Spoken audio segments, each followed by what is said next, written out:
ご乗車いただきありがとうございます。当列車は雪のため混んでるじゃん。40分遅れての発車となります。早く座って正直メールしたい。申し訳ございません。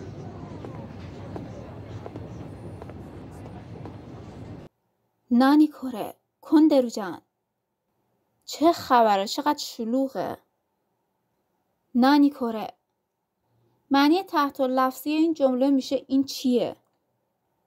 بهتر بگم چیه این؟ ولی خب تو فارسی همچین موقعیتی ما میگیم چه خبره. روی نانیکوره من مکس نمی کنم. درس 41 رو اگر مجددا نگاه کنید کامل راجع به این نانیکوره صحبت کردم من. کندرو جان تحت لفظش میشه شلوغه که، ولی خب تو فارسی ما اینجور مواقع میگیم چقدر شلوغه. کندرو کندرو. ما اینجا حال استمراری داریم که البته من تا حالا بهتون یاد ندادم و ساده ترین حالت این فعل هست کومو. کومو به معنی شلوغ بودن. حالا این کومو که حال ساده هست و ساده ترین حالت فعلمون هست یک سری تغییر و تحولات کرده تبدیل شده به حال استمراری، یعنی کندرو. طبیعتا شما اول باید ساده ترین حالت فعل رو یاد بگیرید که کومو باشه. راجع به افعال ژاپنی هم من قبلا یک توضیحی دادم. در کل ما افعال زبان ژاپنی رو به 3 گروه تقسیم می‌کنیم و خب هر کدوم از این گروه ها رفتار متفاوتی رو نشون میدن موقع تغییر پیدا کردن به انواع مختلف فعل مثل حال استمراری، گذشته و غیره. گروه سوم 2 تا فعل بیشتر نداره. راحت میتونین این 2 تا رو حفظ کنید. اولی هست سورو سورو، دومی کورو کورو. کورو به معنی آمدن، سورو به معنی انجام دادن، کردن. با این سورو ما خیلی افعال مرکب رو هم میسازیم که توی کلیپ های قبلی به چند تاشون اشاره کردیم. مثلا بیکوری سورو، تعجب کردن. این از افعال گروه سوم، 2 تا بیشتر نیستن. و اما افعال گروه دوم، همه فعل هایی که حالت ساده شون به ارو ختم میشه جزو گروه دوم هستن. به علاوه این بعضی، دقت کنید بعضی نه همه، بعضی از افعالی که به ایرو ختم میشن هم جزو این گروه قرار میگیرن. اینجا من 3 تا مثال براتون آوردم. بالایی به ایرو ختم میشه. میرو میرو به معنی دیدن.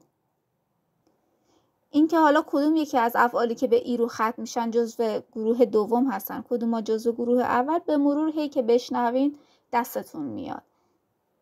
2 تا مثال دیگه به ارو ختم میشن. گفتیم همه افعالی که به ارو ختم میشن گروه دوم هستن.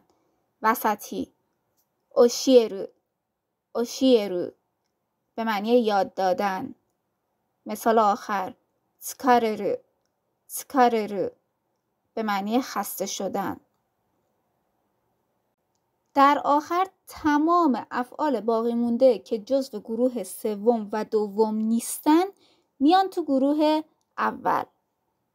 3 تا مثال براتون آوردم. از بالا میخونم. کومو کومو که توی دیالوگمون هم داشتیم به معنی شلوغ بودن. مثال بعدی هاتاراکو هاتاراکو کار کردن. مثال آخر یاسومو یاسومو به معنی استراحت کردن. پس 3 تا گروه فعل رو گفتیم و اینایی که گفتیم ساده ترین حالت فعل، حال ساده عامیانه هستن. حالا ببینیم چجوری باید این حالت حال ساده رو تبدیل کنیم به حال استمراری. اول از همه گروه سوم رو داریم اینجا. 2 تا فعل بیشتر نیستن، حفظشون کنید دیگه. اولی هست سورو. بخواین حال استمراری کنین میشه شتیرو شترو. هر دو عامیانه هستن ولی باز شترو یه مقدار از شتیرو شکسته تره. کلن هرچی زبان رو خردتر کنیم و شکسته تر کنیم عامیانه تر میشه دیگه. این حالت رو وقتی استفاده میکنیم که مخاطبمون یا نسبت خیلی نزدیک و صمیمی باش داریم یا بالاتر از اون هستیم، یا مثل اینجا دیالوگی که داشتیم داره با خودش حرف میزنه. فعل بعدی هست کرو. حال استمرارش میشه کیتیرو، کیتیرو، کیترو، کیترو. برای افعال گروه دوم کار خیلی راحته. روی آخر رو حذف میکنیم، به جای رو میذاریم تیرو یا ترو. در نتیجه از بالا به پایین میخونم میرو، میرو، میرو اینجا میشه میتیرو، میتیرو، میترو. با دوستتون هستید یهو میبینین نگاهش رفته به یه جایی، ازش میپرسین نانی میترو، چی میبینی؟ چی نگاه میکنی؟ فعل دوم به همین شکل اوشیرو، اوشیرو به معنی یاد دادن. حال استمراریش رو حذف میکنیم، تیرو میذاریم اوشیترو یا اوشیتیرو.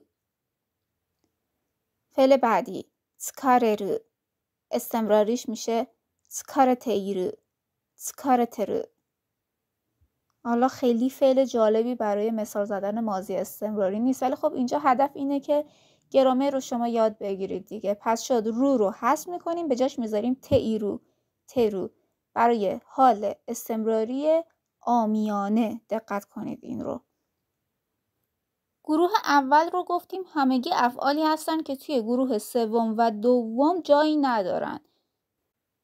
در نتیجه ما یکم تنوع رفتار داریم اینجا.